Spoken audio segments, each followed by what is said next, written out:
Okay. This webinar is going to be a little bit different than what we normally do. I'm going to talk about a concept here, the bottleneck concept, that is it is a concept that is generally way above my pay grade. However, what I'm going to do here is I'm going to take this complex what do we call it? This complex thing, this idea of bottleneck, and I'm going to make it simple for us to understand. Us meaning, mostly me. Most of you are a whole lot smarter than I am.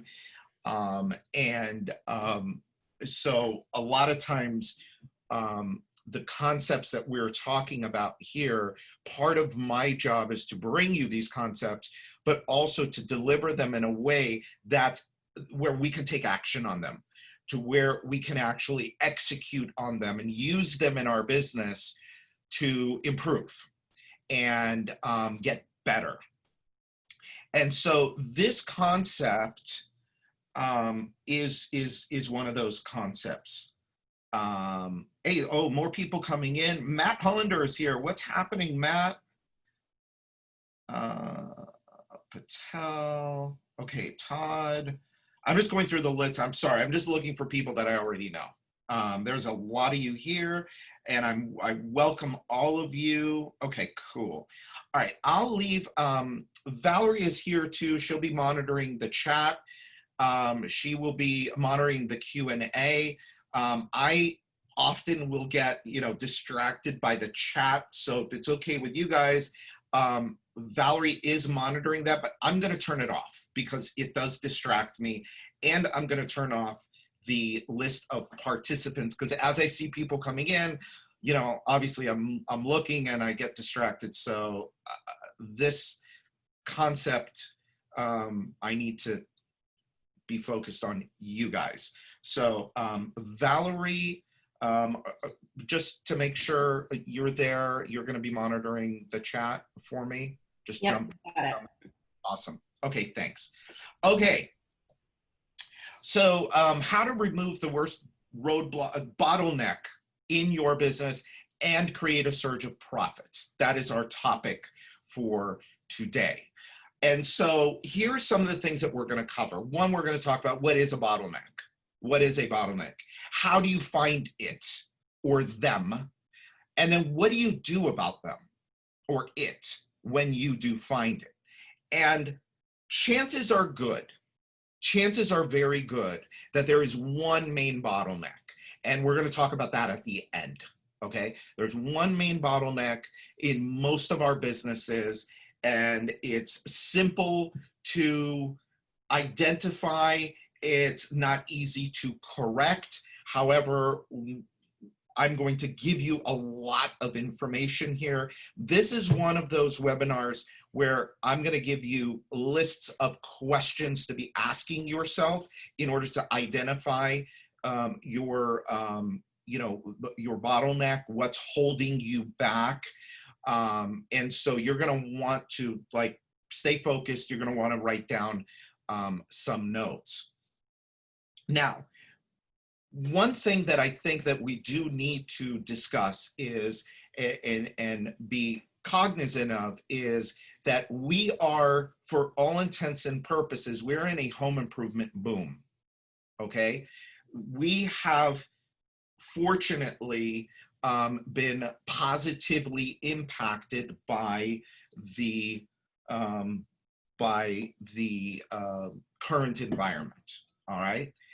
And I know that most of my clients, some of which are on today, businesses large and small, have pretty significant backlogs of work.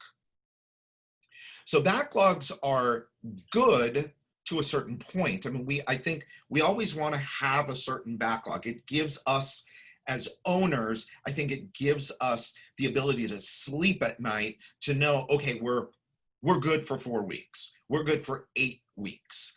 I think once we start to get past 8 weeks, it creates a whole new set of problems. I have a client right now that has a $40 million backlog. $40 million backlog. And that's like, how many weeks of business is that? That's like 16, I think 16 or so weeks of business. That's a big, big backlog of work. Now, why am I bringing up the backlog? Well, hopefully you guys are chipping away, getting caught up, and you're going to be ready to enter, next year at a place where you'll have a reasonable backlog for your business, and things will maybe, and we don't know, I'm not a fortune teller, but maybe things will start to level out a little bit more. We'll have to get better at lead generation. We're going to have to get better at sales conversions. We're always have to get better at profitability. And so today, we are going to touch on bottlenecks of lead gen, bottlenecks of sales conversions, but I think really the place to focus on for most is profitability. Are you as profitable as you should be? Are you as profitable as you could be? Because here's what would be a shame. It would be a shame to have gone through this time period of, again, for our industry, economic boom, and not come out of it wealthier, not come out of it stronger, not come out of it in a position of strength going into next year. Okay, that would be a shame. This would be a huge wasted opportunity. And so that's why I thought September, this would be a good time, as we're getting, again, typically we would be starting back up again in our busy season, like right about now, mid-September. So whatever is the thing that you believe is holding you back in your business, let's make sure that you are, that you are really focused on profitability, strength, stability going into next year. All right. So with all of that said, what is a bottleneck? So a bottleneck is one process in a chain of processes that its limited capacity reduces the capacity of the whole chain. A bottleneck can have a significant impact on the flow of manufacturing. So when a bottleneck is a term that's used in many different types of processes and systems, and we can interchange some of the language here. So where it says manufacturing, I didn't want to mess with the definition, but the what's in red are the equivalent in our businesses, in the home improvement business. So manufacturing, most of you aren't manufacturing companies.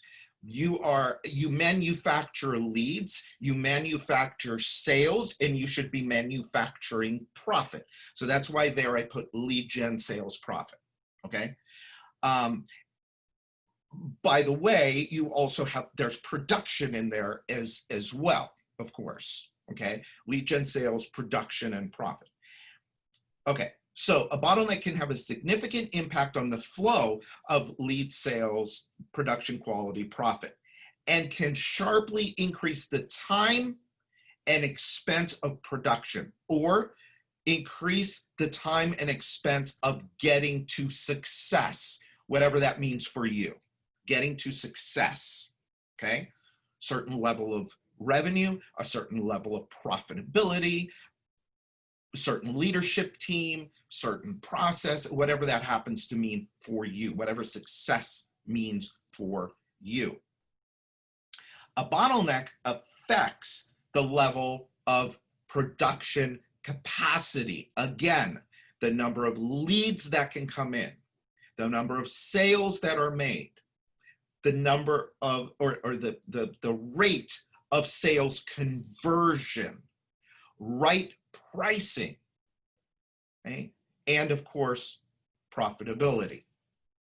It's funny that I left out production. I just noticed I did not put in production. Production should be in there as well, because you got to install the work in order to get paid for the work. And so bottleneck affects the level of production capacity, number of leads, sales conversions, pricing, production, profitability that a firm, your company, can achieve each month. Okay. Now, this idea came from a book called The Goal. Okay. The Goal it's an interesting book. It's told as a story. It's written as a novel. However, it is all about it, and it's like, how many of these things have been sold? Like 6 million copies. Give you some perspective on how many, that's a lot of flipping copies. Now, the book's been around forever, but that's a lot of copies of a book to be sold.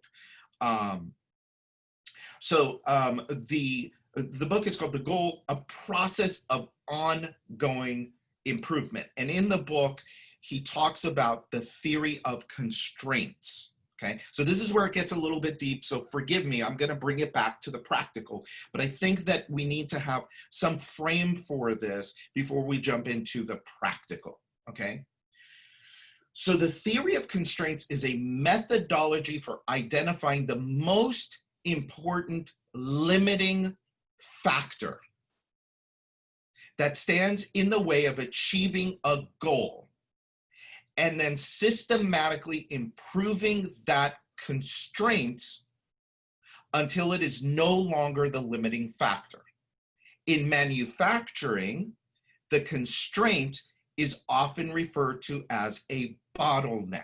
Now, for our purposes here today, I don't think any of you are actually manufacturers of a product, but you are manufacturers, again, you are manufacturers of leads, you are manufacturers of sales, you are manufacturers of profit, okay? So that's why this also applies to all of us, okay? The theory of constraints takes a scientific approach to improvement. It hypothesizes that every complex system, including manufacturing processes, consists of multiple linked activities, one of which acts as a constraint upon the entire system, i.e. the constraint is the weakest link.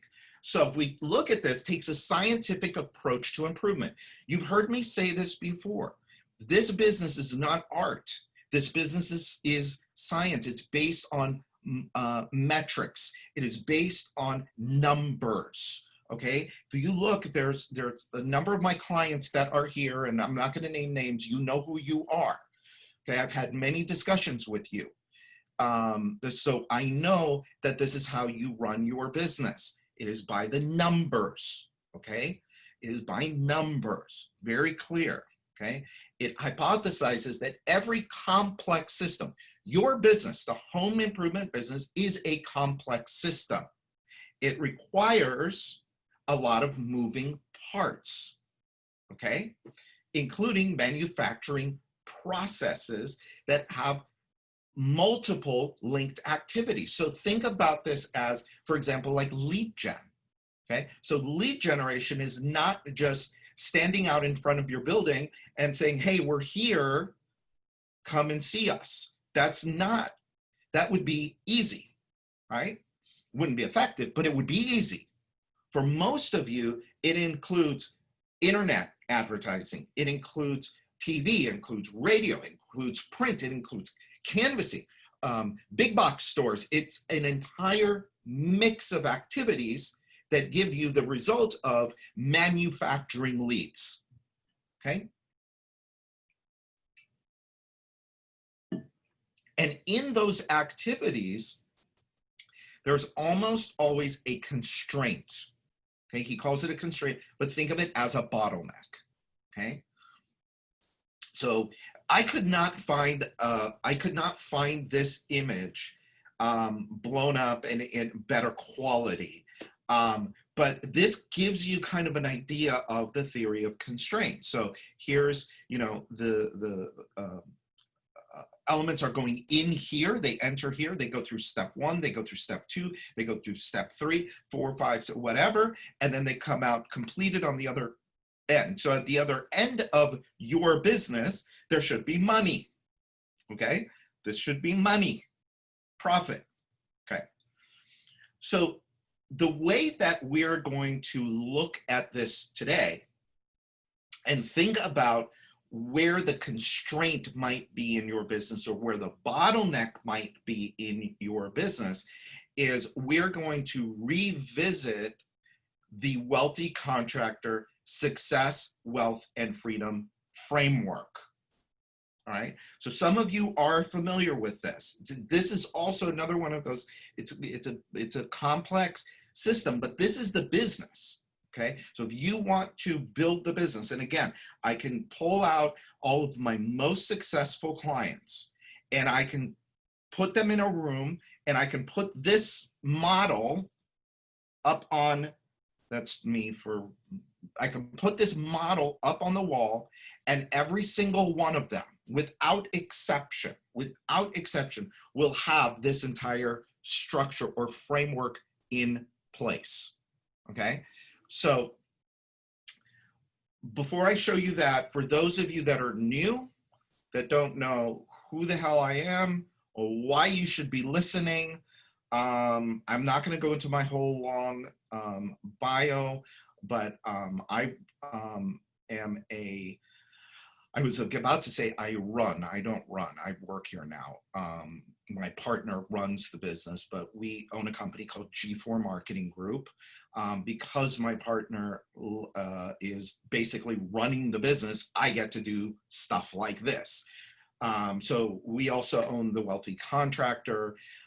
We have a program. We basically do relationship marketing for some of the top home improvement companies in the country. At last count, about 200. Interesting statistic, our clients in the last 12 months have done over 100,000 jobs. Not sure exactly what the revenue volume is, but it's somewhere between 750 and $900 million, probably, very close to $1 billion. We also have the Wealthy Contractor, and through the Wealthy Contractor, we do stuff like this, where we do education.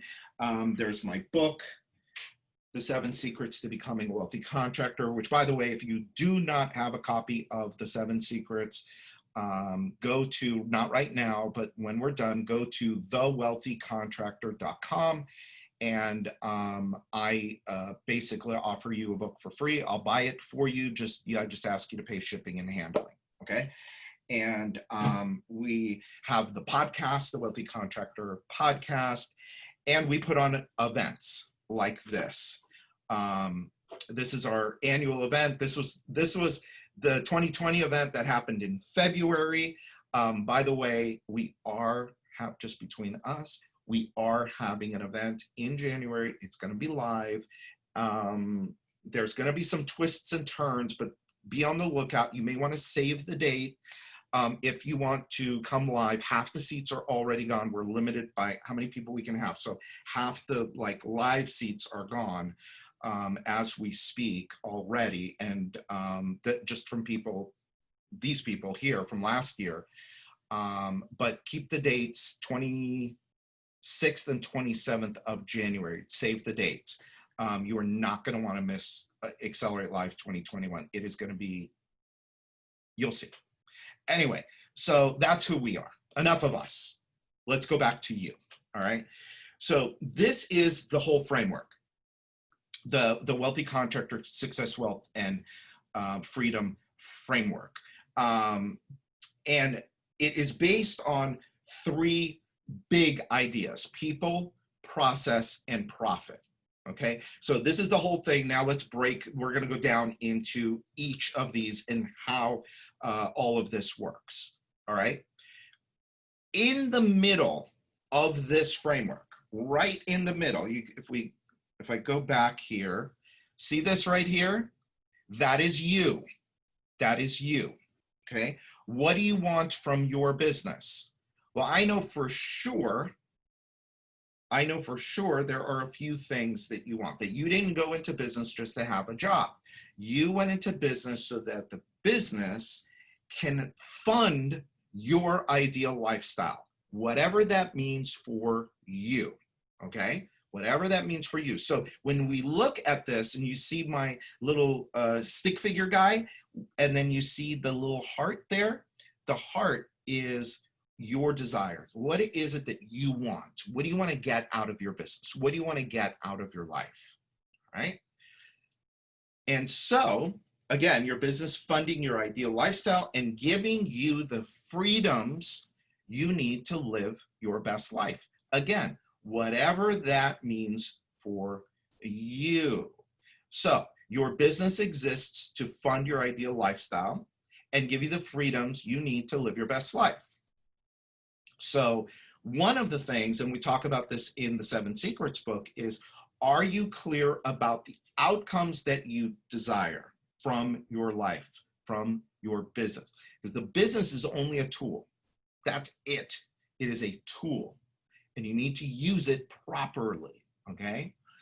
This is called living with intention. Now, I've put up here 3 freedoms. There's more, but the main ones for sure, I know that all of us have in common, are time and money. Time freedom and money freedom. The third one can be interchangeable. So I put their impact. That's just the place I'm at in my life right now. And I know a lot of you also feel the need to make an impact, to be more than just about money, to do more with giving back. Whatever that means for you. I have a client that donates thousands of pounds of food to his local food banks. They're involved in other charities. I have another client that does the whole Habitat for Humanity. I have clients that give away roofs. I have clients that give away wind. Whatever impact means for you. It might not even be impact. It might be something different. Okay. The idea, though, is that there are these core freedoms that drive you as an entrepreneur. Okay. So some questions to think about, okay? Because this is where everything stems from, okay? You can't talk about bottlenecks and constraints and all of that until we understand, well, what is it that we really want from our business? So how much money, specifically, like a number, do you need to make from your business so you can live your ideal lifestyle? Whatever that means for you. For some people, it's $5,000 a month. For some, it's 10 grand a month. For some, it's 100. For some, it's 1,000,000. Whatever. The number doesn't matter. The principles are the same. The process is the same. How much total wealth do you want by the end of the year? These are just some things to think about. If you had total control of your time, what would you do different than you're doing today? What are your goals outside of the business? And are you working towards them? These are, your purpose goals or your impact goals. How much time away from the business do you want so you can pursue your life's interests? So, what makes you happy? Do you have any hobbies? Do you have things that you want to go and do? What do you want for your family? How do you want your family to live? What opportunities do you want to give them? Think about these things. Do you want a new home? Do you want a new car? Do you want a boat? Do you want a plane? Right? There's somebody on the call right now that's got a plane, and it's not a little bloop, bloop plane, like a jet plane. Okay. It's cool. I'm hoping he's going to take me for a ride in it one day soon, but I kind of have to make my way over there. All right. So to get these freedoms, your business must be organized around 3 fundamentals. Okay. Number 1 is people. People. This is a people-driven business. Process, and profit. People, process, and profit. People, process, and profit. Get that in your head. People, process, profit. That's this business, okay? These three fundamentals provide you, as the owner, with leverage. These are the three fundamentals that need to be in place in your business in order for you to scale your business, to multiply your business, to multiply your profits, to multiply your effectiveness, to multiply your impact, whatever. People, process, profit. Okay? So think of it as this, okay? Leverage equals speed, okay? Leverage equals speed. It also equals stability in your business, okay? This is, I'm not going to go into it here, but you noticed here I've got the 80-20 here. I'm not going to go into it here. We talk, by the way, this is the kind of stuff we talk about at Accelerate Life, okay? These are some heavy topics, and we go deep into these. Here I'm just giving you kind of an overview of it just because we're limited by time. We have an hour. You know, we don't have 2 days to go over all of this stuff, which is what we do at Accelerate. We break all of this down and we go through this over the course of 2 days. So people is all about having the right people in the right seats working towards the same vision. I do not know one successful business owner in this or any other field that does not have a grand vision and is able to communicate that vision to their people. I don't know one, okay? So when it comes to people, I'm gonna give you questions, okay? I'm not gonna tell you what to do. This is about thinking, okay? And again, when we're in an environment like an Accelerate Live, we actually go through and answer some of these questions. Again, we can't do it here, so I'm gonna say to you, write down these questions, okay? So who are we? This goes to culture. This is all about who are we as a company? Who are we as a group? Where are we going? Really important is who we are and where we are going, attracting A players. We all want A players. We don't want B players. We don't want C players. We don't want other companies' leftovers and rejects. We only want A players, okay? Are we accountable for our results?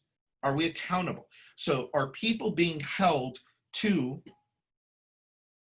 a number, a metric, a KPI, right? Is someone accountable? So here's a bottleneck question.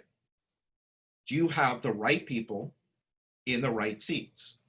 And is there an opportunity for you to recruit new A players, right?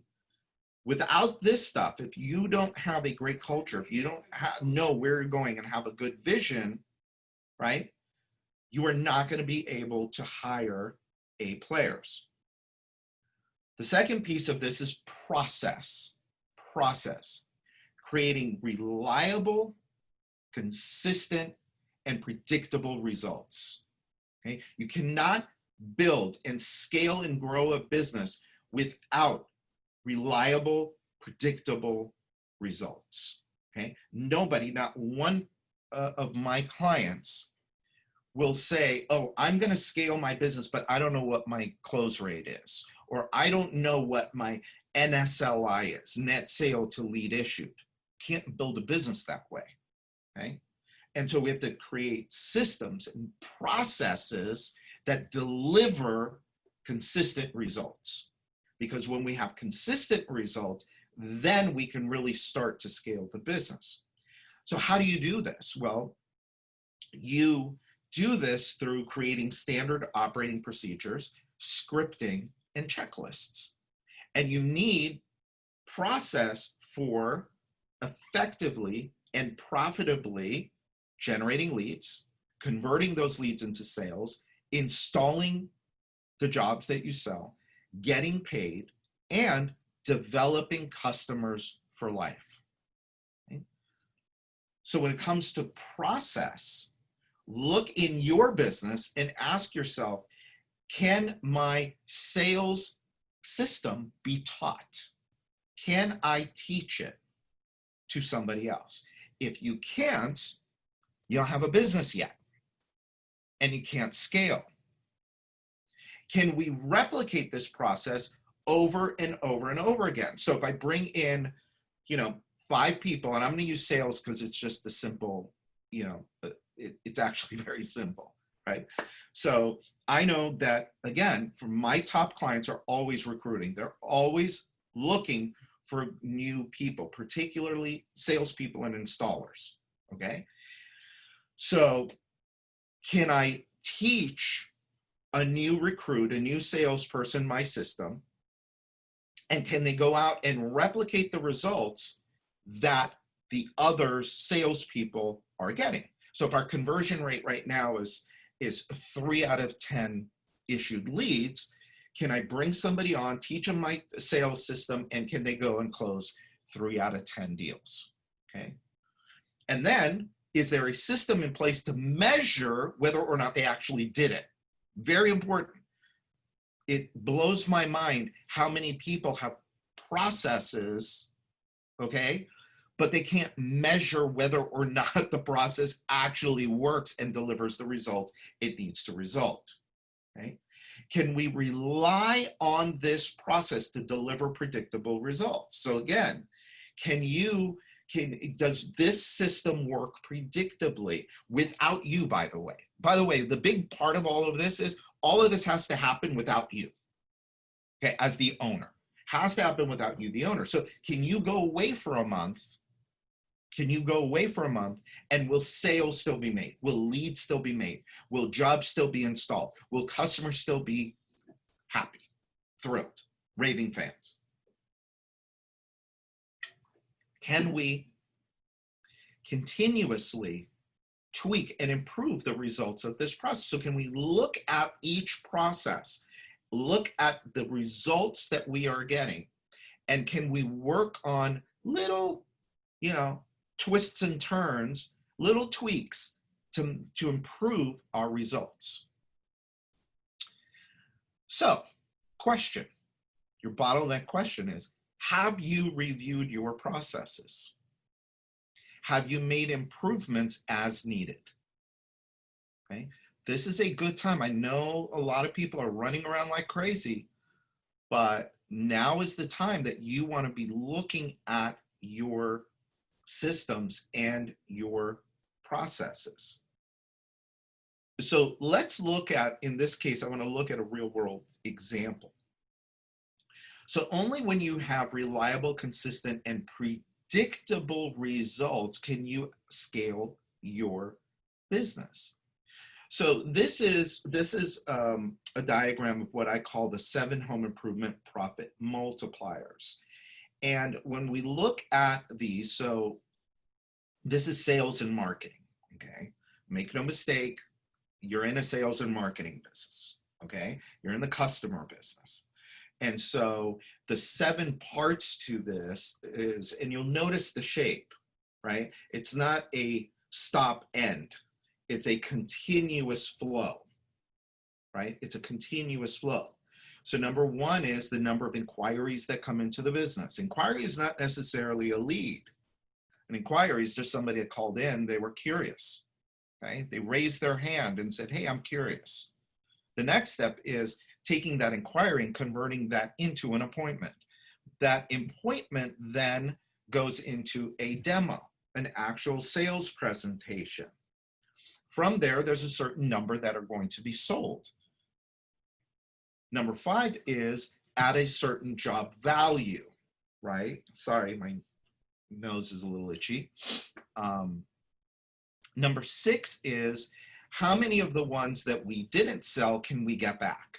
And number 7 is the number of people that we can get to come back and buy from us again, or deliver us their friends, their family, and their neighbors. Again, that's why this is a continuous loop. People that end it, most businesses, by the way, most businesses, and this is a huge mistake, they end somewhere around number 4 or number 5. That's where they end, okay? You don't want to end there, okay? So generating leads and converting leads to sales is all about, how many inquiries, number of appointments that come in, how many leads are actually issued to a salesperson, how many demos do we actually do, how many sales presentations do we actually make, how many of those demos turn into a sale, what is the average job value from those, what is the net sale to lead issued. So if I give a salesperson 10 leads, right, they close 3 deals and it's $30,000 total of work, that means that the net sale to lead issued is $3,000. So for every lead I give a salesperson, they bring me back $3,000. Okay? And then we want to also be looking at lead cost by lead source. Okay, so installing jobs, getting paid, developing customers for life. So what percentage of our business comes from referrals? What percentage comes from repeat business? How many reviews are we getting posted online where they matter? Like Google, okay? Google reviews right now, it's like currency. And this also helps to build equity value in your business, which again is a much bigger conversation than what we can have here today.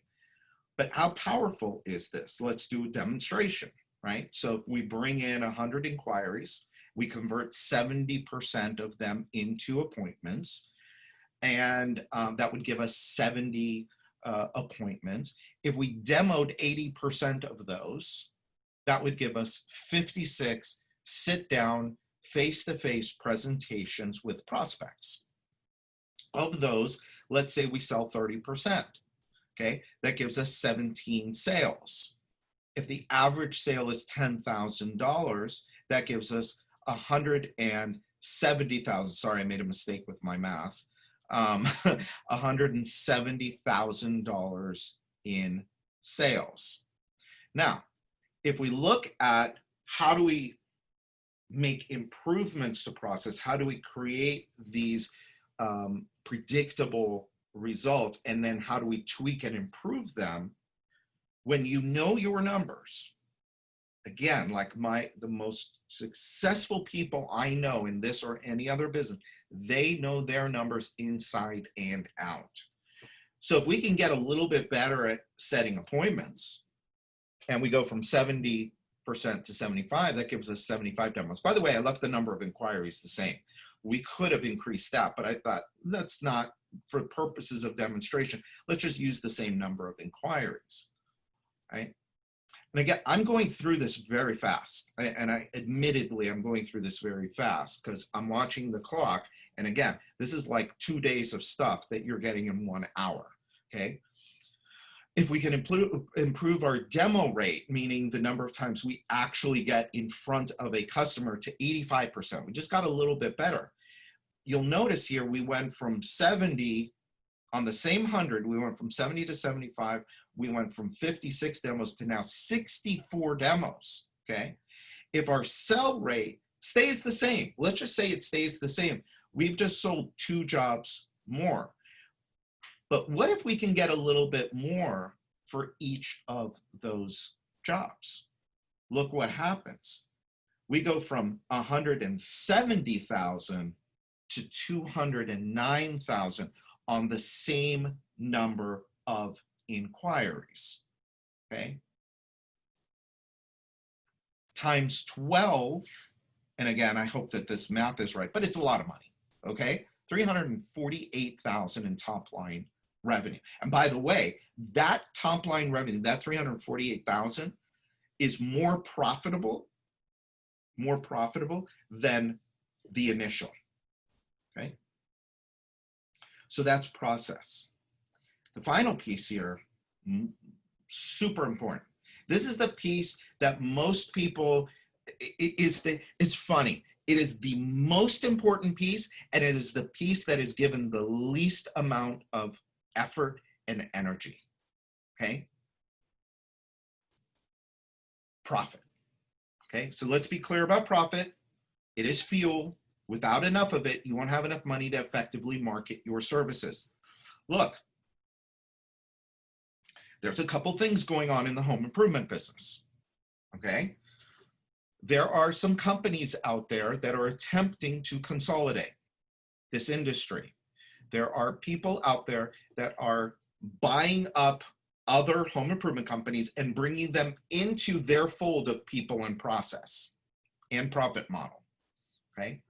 As these companies get bigger and bigger, when they come to town, it is going to get harder and harder for you to compete against them. Why? Because they know their numbers, and they will outspend you on marketing, okay? If you don't have the right profit model in place, right, they will outspend you. And so how do you compete against that? Well, you compete against that by making sure that your profit model gives you enough money to effectively market and make leads, okay? I'm not telling you that, look, this whole thing about, I don't want to go off on a tangent, the whole thing about Walmart, when Walmart came to town and how it decimated all the small business. You remember that conversation? We don't hear much about that as much anymore.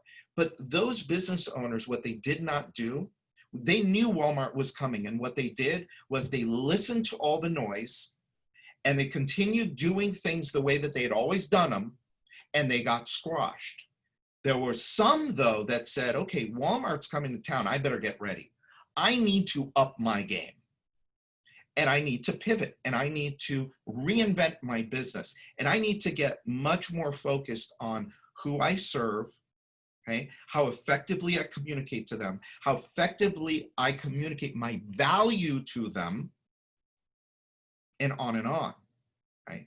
This is basically what has to happen for you. Now, I'm not saying just because one of these companies comes to your market, all of a sudden they're going to take all the market share. No, but it's going to be harder to compete, okay? Especially because the only way they're doing this is because they have the people and the process and the profit in place and tight, okay? So you won't have enough money to hire great people, right? Nobody wants to hire mediocre people. Nobody, I don't want to get a deal on somebody, okay? I'd rather overpay and get great people than try and make a deal. You won't be able to give your family the rewards that they deserve, and you won't have a solid foundation that you'll need to make it the next 10 years in your business, okay? So profit is the fuel. To have a high-performance business, you need high-performance fuel, and that is your profit model, okay? Profit is not something to add on at the end. It's something to plan for in the beginning. It requires both a decision on your part that we are going to be profitable at this rate. To me, it's minimum acceptable is 10%. Minimum acceptable 10% after everything and everyone is paid, including you, okay? Ideal profit is 15 to 20%, okay? This is what you want to work towards, 15 to 20%, okay?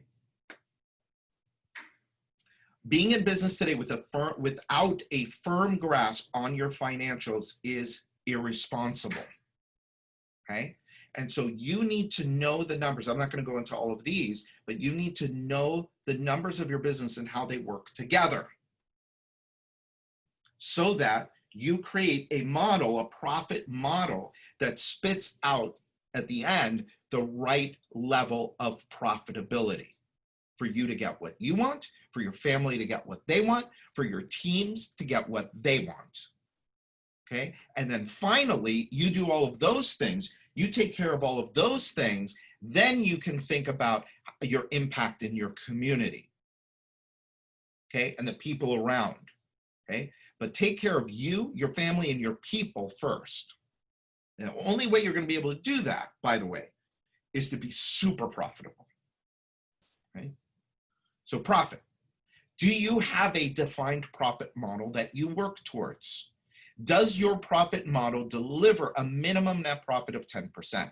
If not, it is broken. You have a broken profit model. And I hate to say this to you, but look, if your profit model is broken at $1 million, it's going to be broken at 3.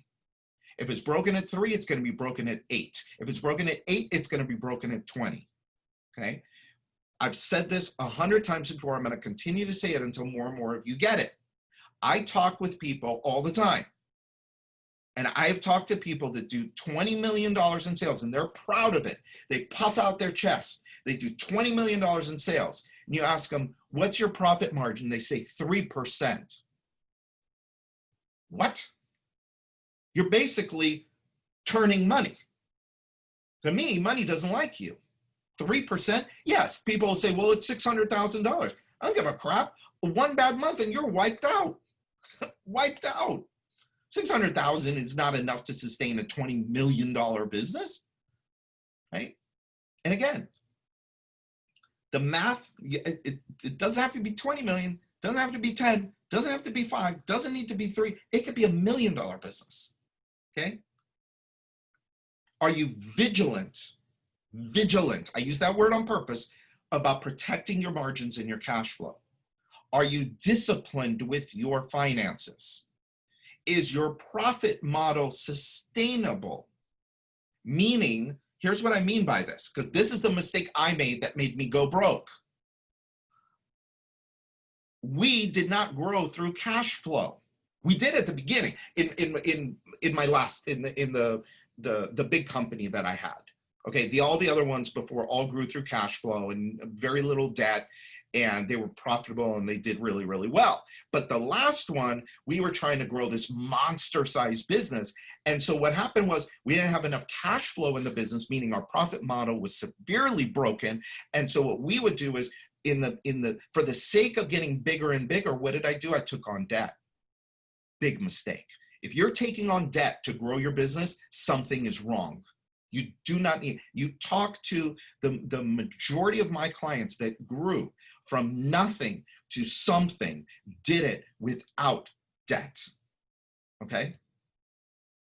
Bottleneck question, have you reviewed your pricing model? Because more than likely, if you're not getting the profit that you want, more than likely, the problem is not that you're overspending. The problem is probably you're not charging enough, okay? And look, if you want to get 15 to 20% net, like many, I can line them up for you and I can prove it to you, okay, that it is doable in this business. If you want to get to 15, 20% net, you must be one of the highest priced providers of your service in your market. You have to be. There's no way around it, okay?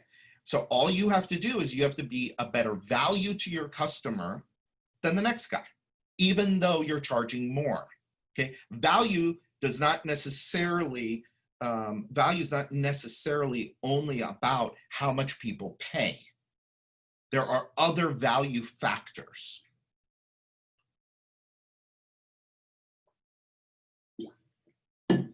Wow, I crammed a lot in 50 minutes. So, any comments from anybody? Any questions? By the way, we're not done. We're not done. I'm pretty sure I know where the bottleneck is in your business. Okay, we're not done. But I want to hear from you. Does anybody have any questions? Does anybody have any comments? Am I talking to myself? You know?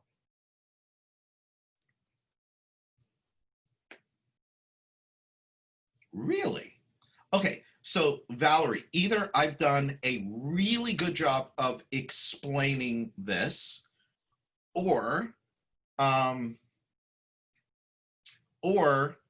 people just aren't, you know, either they're not listening or they don't care. Do you have a question for Bob Tunes?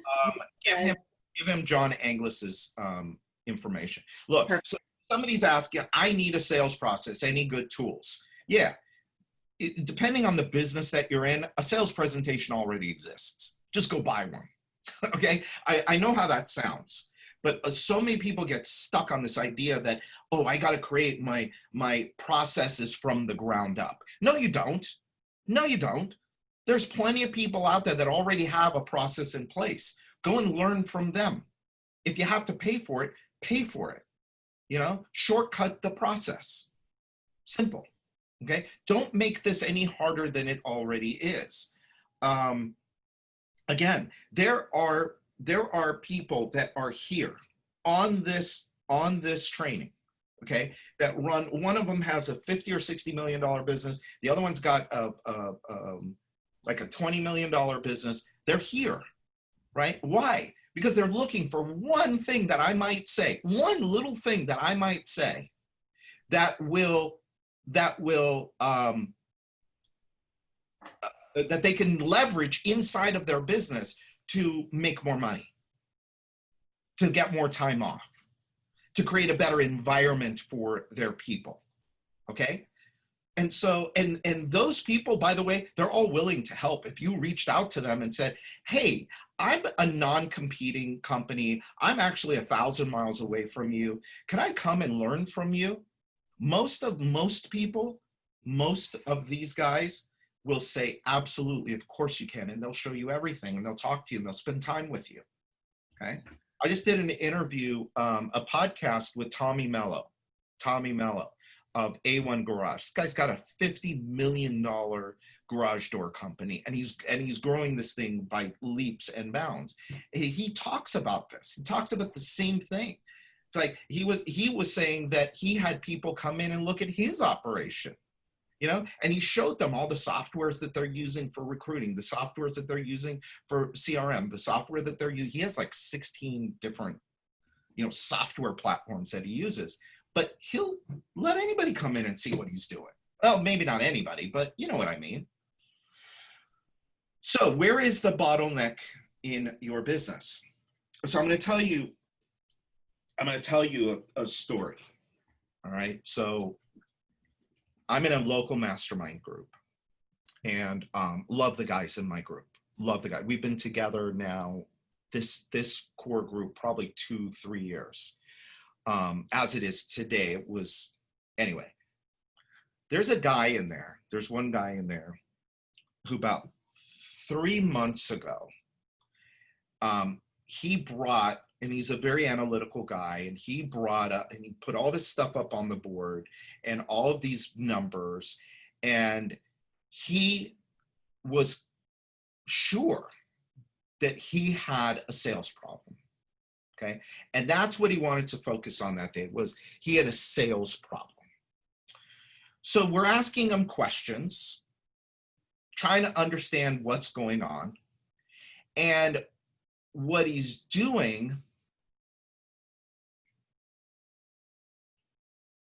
oh, I did what I said I wasn't going to do. I looked at the Q&A. Okay, I'll get back to the Q&A. Close. I'll answer those questions. Sales. Well, what about this and what about that? And we're looking at the numbers, and the numbers were pretty consistent across the board. Nothing had really changed. And by the way, this was in, I'll tell you when it was. It was in June was the first time it came up. June or July. Anyway, right in the middle of the pandemic. Okay. And this is not a home improvement guy, but it doesn't matter because the principles are all the same. Okay. So we're asking him some questions. It's not anything different. And in my mind, I'm sitting there, I'm thinking, is this really your problem? I mean, we're nitpicking this. There's a different problem here. And so I asked him, I said, well, where are you trying to get with this? Well, I want to grow. I want to get bigger. I want to make more sales. Well, why do you want to make more sales? Because I want to make more money. All right. Well, how much money did you make last month? I don't know. What do you mean you don't know? It's the 15th of the month. How do you not know how much money you made last month? Well, because, by the way, and I said this in just recently in the podcast that I did, anytime you ask somebody a question and the answer begins with the word well, stop them, because that's not a real answer. Okay. But he goes, well, because, and he starts giving me all these excuses about his bookkeeper. Come to find out, by the way, that he's paying this bookkeeper a ridiculous amount of money. Ridiculous amount of money. Okay. Just to do his books, because he thinks he has been sold by this person that this is a much bigger concept, that this is so complicated. This is the bullshit. Hey, he's getting taken. So The next month we meet again, and I think I had to miss 1 month. And so we come back again, same shit's going on. This is last month. And I said to the guy, I said, look, first off, I can't believe you still have this bookkeeper. Second off, where are your numbers? Can you show me your numbers? Still could not show me his numbers. Okay. I know that this is a super long story, but I'm gonna, what is it? I'm bringing the train into the station. Okay. So I said to this guy, I said, look, because I really like this guy. He's a great guy. He's in my mastermind group. This is the point of mastermind group, is you hold people accountable. You help them wherever you can help them.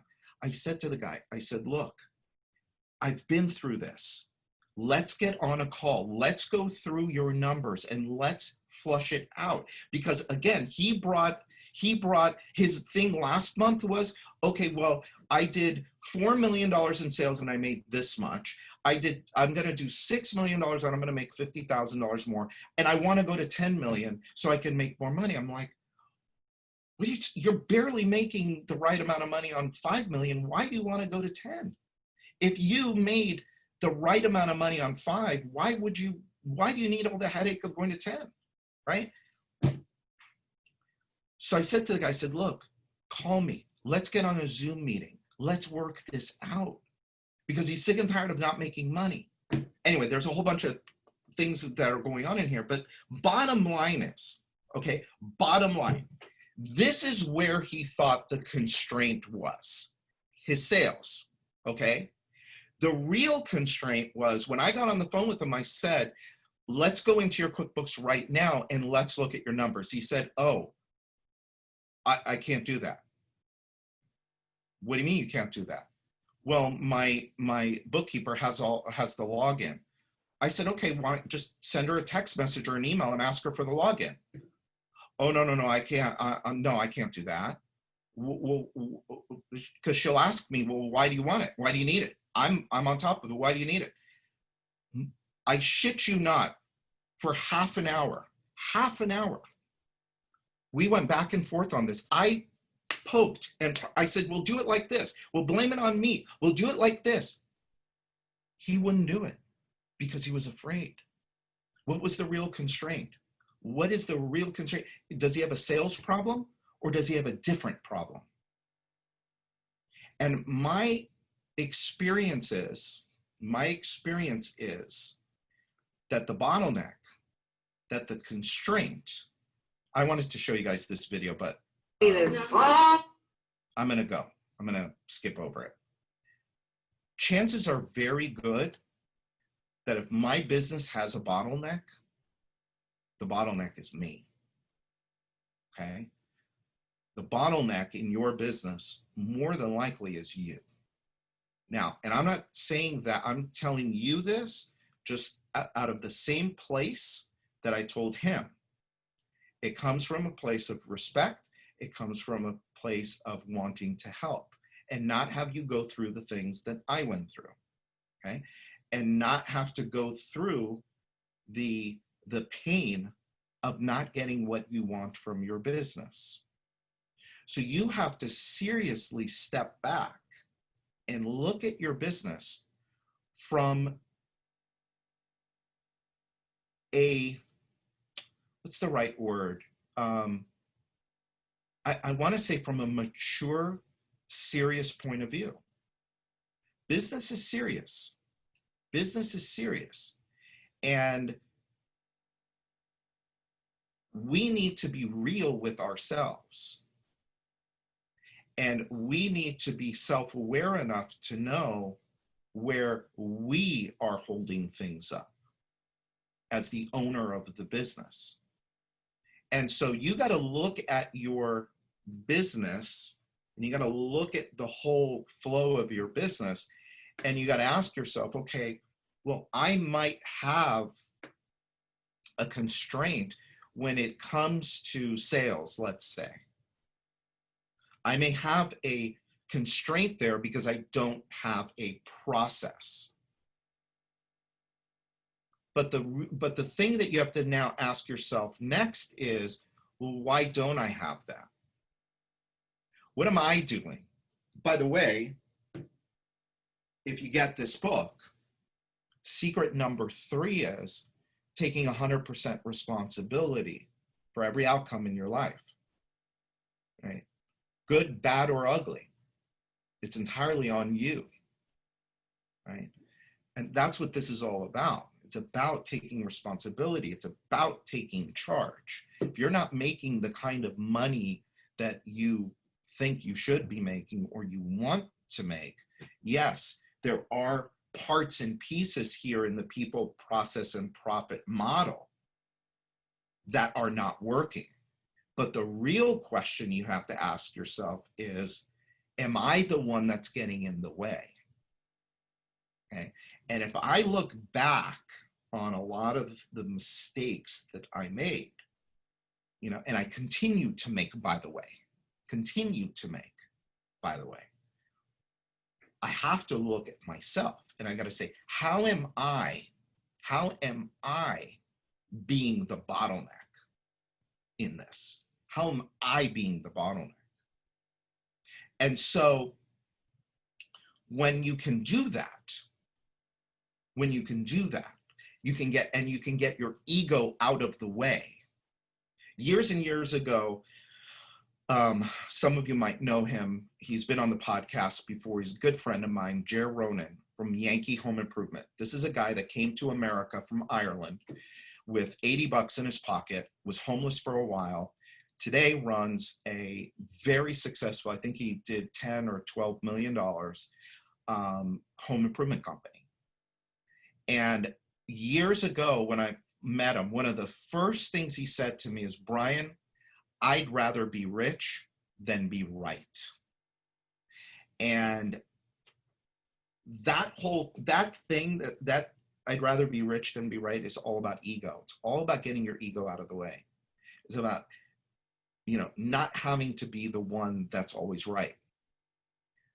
The smartest people, the wealthiest people, the happiest people, to me, from my experience, go outside of themselves. They don't rely solely on themselves. Sorry. They're not relying solely on themselves. Like, oh, I'm Superman. I'm the only one that can do it. No, you got to get that out of your mind. And so you'll notice that these are all P's: people, process, profit. Okay, so those are the 3 main P's. But there's another one, a 4th one, and that's personal. Okay, personal. The fundamental here is understanding who you are. It's having clarity. It's having focus. It's about understanding, well, where are we going? Having a vision, knowing, well, this is how much money I really need to make.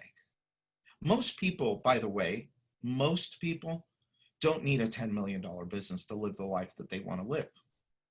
Most people can do it on less than $5 million a year, if your profit model's right. Okay. So for some people, it might be a $2 million business. Okay.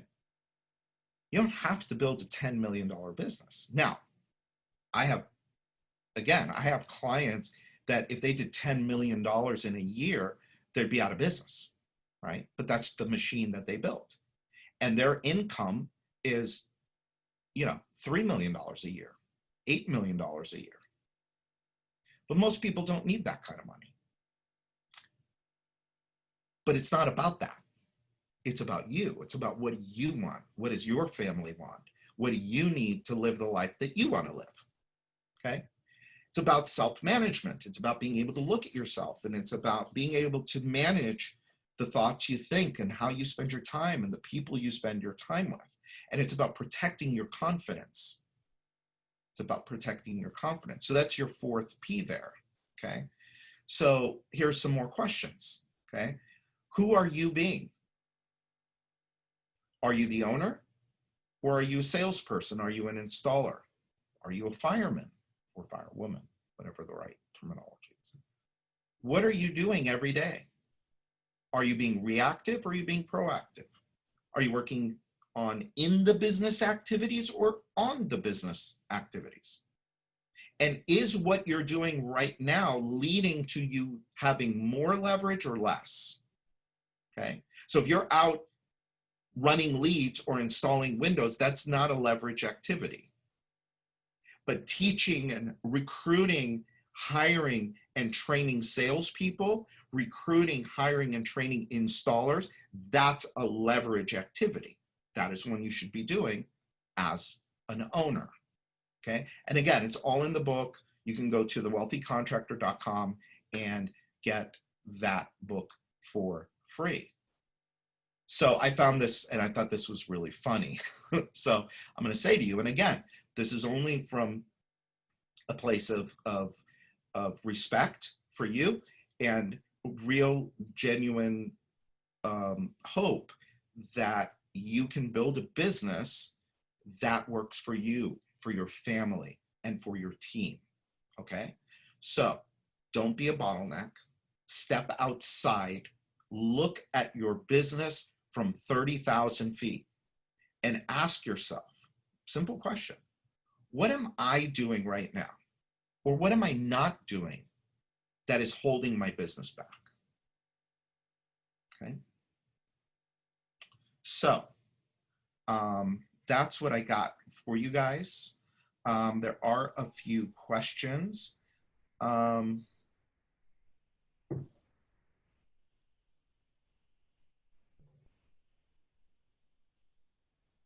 Okay, this is cool. So here's one of those guys, great guy, Matt Hollander, Hulko, great business.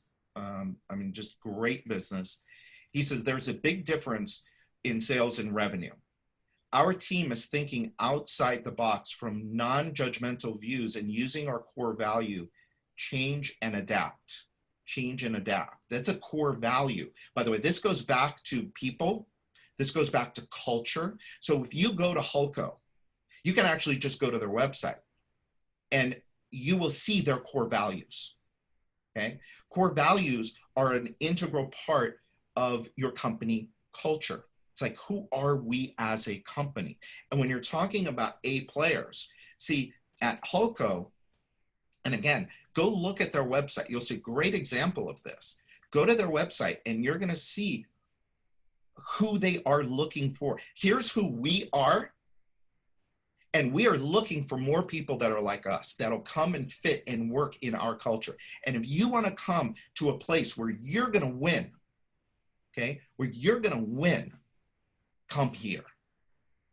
Okay. So sorry, I interrupted, but our team is thinking outside the box from non-judgmental views and using our core value, change and adapt. But it's just a big number to get under control. We will keep pushing to make 20 and 30% improvements, not just 5% improvements. So what he's doing there, what he's talking about, I talked about this in my first book, is he's talking about making more exponential changes rather than just incremental change. Little changes are great. They're great. But this guy, he's thinking big. And he's thinking of, how do I take my demo rate, for example, and how do I improve it by 20%? And what would that do to my business? It's a different level of thinking. Okay? As the owner, by the way, that's what he does. That's what he sits and thinks. You know, that's what he's paid for. And he's paid very well because he thinks. And then he presents a vision to his team, and then the team goes and implements that vision. Okay? All great companies have a visionary, somebody that is out in front, that is saying, look, here's where we're going, come with us. Okay. Matt, I don't understand the other question that you put in there. I think you were joking. Anonymous, people, process, or profit, which is the best place to start? That's a great question. I don't know. I need to know more about your business, but my initial guess is your profit model. My initial guess would be, look at your profit model. Okay. Is it delivering a minimum 15 to 20%? If that's the case, then I would say go to process next and look at all of your processes and see, do I have a process in place for creating leads, for inquiries? Somebody to raise their hand. Do I have a process for converting those inquiries into appointments, and on down the chain? Then you start to look for people that can execute on those processes.